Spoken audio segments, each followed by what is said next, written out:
യെരമീയ പ്രവാചകൻ്റെ പുസ്തകത്തിൽ നിന്നുള്ള വായന 5-ാം അധ്യായം 1 മുതൽ 18 വരെയുള്ള വചനങ്ങൾ. പാർട്ട് 1.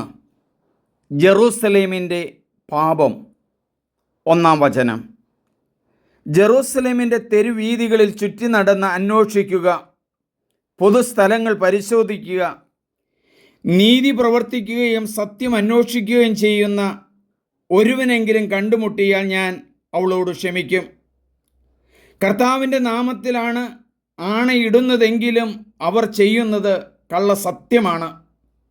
കർത്താവെ, അവിടുത്തെ നയനങ്ങൾ തേടുന്നത് സത്യത്തെ അല്ലയോ? അവിടുന്ന് അവരെ പ്രഹരിച്ചു, അവർക്ക് വേദനിച്ചില്ല. അവരെ ക്ഷയിപ്പിച്ചു, അവർ തെറ്റുതിരുത്താൻ തയ്യാറായില്ല. അവർ തങ്ങളുടെ മുഖങ്ങൾ കല്ലിനേക്കാൾ കടുപ്പമുള്ളതാക്കി മടങ്ങി വരാൻ അവർ കൂട്ടാക്കിയില്ല. അപ്പോൾ ഞാൻ പറഞ്ഞു, ഇവർ സാധുക്കളാണ്, ബുദ്ധിയില്ലാത്തവർ. ഇവർക്ക് കർത്താവിൻ്റെ വഴിയും ദൈവത്തിൻ്റെ നിയമവും അറിഞ്ഞുകൂടാ. ഈ മഹാന്മാരെ സമീപിച്ച് സംസാരിക്കും. അവർക്കാണെങ്കിൽ കർത്താവിൻ്റെ വഴി അറിയാം, ദൈവത്തിൻ്റെ നിയമവും അറിയാം.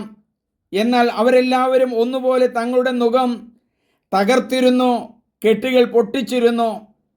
അതുകൊണ്ട് കാട്ടിൽ നിന്ന് സിംഹം വന്ന് അവരെ കൊല്ലും, മരുഭൂമിയിൽ നിന്ന് ചെന്നായ വന്ന് അവരെ നശിപ്പിക്കും. പുള്ളിപ്പുലി അവരുടെ പട്ടണങ്ങൾക്ക് ചുറ്റും പതിയിരിക്കുന്നു. പുറത്തേക്കിറങ്ങുന്നവനെ അത് പിച്ചി ചീന്തും.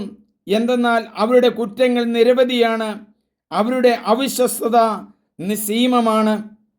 ഞാൻ അവരോട് എങ്ങനെ ക്ഷമിക്കും? ഞാൻ നിന്നോട് എങ്ങനെ ക്ഷമിക്കും? നിന്റെ മക്കൾ എന്നെ ഉപേക്ഷിച്ച് ദൈവമില്ലാത്ത ദേവന്മാരെ കൊണ്ട് അവർ ആണയിട്ടു. ഞാൻ അവർക്ക് വയർ നിറയെ ഭക്ഷണം നൽകി. അവരാകട്ടെ വ്യഭിചാരത്തിൽ മുഴുകി വേശ്യാഗ്രഹങ്ങളിൽ അവർ സംഘം ചേർന്നു. തിന്നു മതിച്ച് കുതിരകളാണവർ.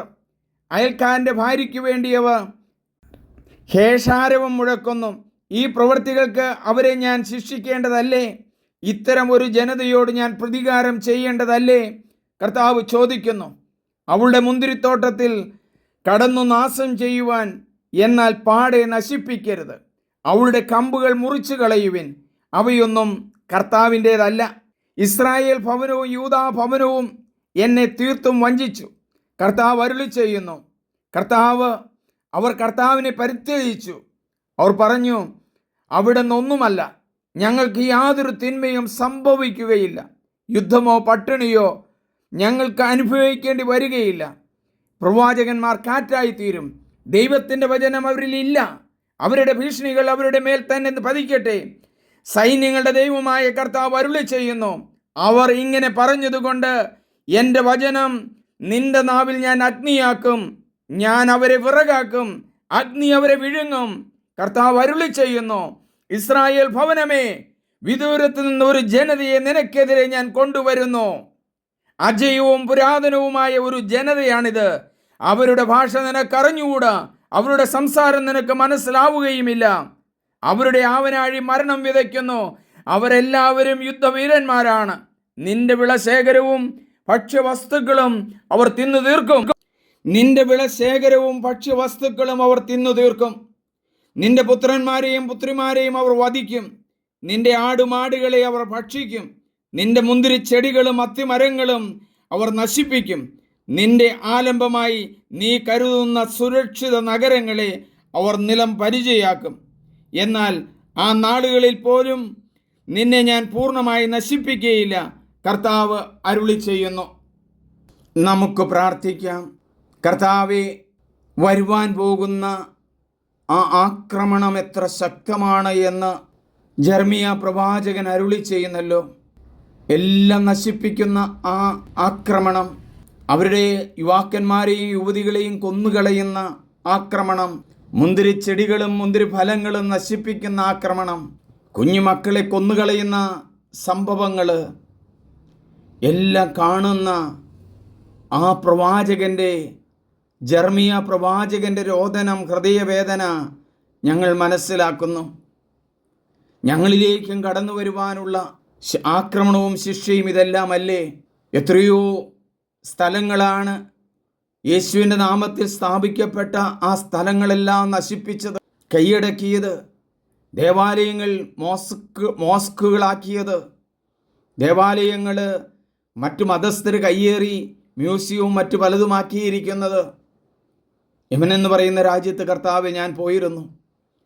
1985 വരെ മുഴുവനും ക്രിസ്ത്യാനികൾ നിറഞ്ഞ ആ എയ്ഡൻ എന്ന് പറയുന്ന സ്ഥലം മുഴുവനും നശിപ്പിക്കപ്പെട്ടല്ലോ, ദേവാലയങ്ങൾ കൊള്ളവയ്ക്കപ്പെട്ടല്ലോ, ഇന്ന് മ്യൂസിയമാക്കി മാറ്റിയല്ലോ. ഇത് പല സ്ഥലത്തും നടന്നു കഴിഞ്ഞു. ദൈവമേ, ഇവർ കയ്യേറാൻ പോകുന്ന ഈ സ്ഥലങ്ങളെ അങ്ങ് കാണണമേ. ഇത് മനസ്സിലാക്കി പരിശുദ്ധാത്മാവിൻ്റെ നിറവിലേക്ക് ഞങ്ങളുടെ ജനം കടന്നു വരുവാൻ ഇടയാക്കണമേ. പ്രവാചകൻ്റെ ശബ്ദം ഇന്നിൻ്റെ ശബ്ദമായി മനസ്സിലാക്കി മുന്നേറുവാനുള്ള ശക്തിയും നേതൃത്വവാസനയും ഞങ്ങളുടെ പിതാക്കന്മാർക്കും പുരോഹിതർക്കും സന്യാസികൾക്കും ആത്മായ പ്രേക്ഷിതർക്കും കൊടുക്കണമേ. ദൈവമേ, വെളിച്ചം കൊടുക്കണമേ. വെളിച്ചം മനസ്സിലാക്കി മുന്നേറാനുള്ള കൃപ കൊടുക്കണമേ. അടച്ചുപൂട്ടുകയല്ല, പരിപോഷിപ്പിക്കുവാനുള്ള ഒരു നല്ല മനസ്സ് കൊടുക്കണമേ. ക്രൈസ്തവമായ സ്ഥാപനങ്ങളും ക്രൈസ്തവ ധ്യാന കേന്ദ്രങ്ങളും നശിപ്പിക്കാനുള്ള, വളർത്തിക്കൊടുക്കുന്നത് കൊണ്ടുപോകുവാനുള്ള ഒരു നല്ല മനസ്സെങ്കിലും പിന്നീട് വരുന്നവർക്കുണ്ടാകട്ടെ. ദൈവമേ, അങ്ങയുടെ തിരുമുമ്പിലേക്കെല്ലാം സമർപ്പിക്കുന്നു. യമൻ പോലെയാകുന്ന ഒരു ദിനം ഞങ്ങളുടെ കേരളത്തിലുണ്ടാകുമോ? ദൈവമേ നന്ദി, ദൈവമേ ആരാധന, ദൈവമേ സ്തോത്രം. എളിയവൻ്റെ പ്രാർത്ഥന അങ്ങ് കേൾക്കണമേ. ആമേൻ. ഏറ്റവും പ്രിയമുള്ളവരെ, നിങ്ങളെല്ലാവരും ഇത് സബ്സ്ക്രൈബ് ചെയ്യണം, ഷെയർ ചെയ്യണം. എൻ്റെ പേര് സണ്ണി വർഗീസ് പുൽപ്പറമ്പിൽ എന്നാണ്. സബ്സ്ക്രൈബ് ചെയ്യുക. ദൈവം നിങ്ങളെ അനുഗ്രഹിക്കുന്നു. ആമേൻ.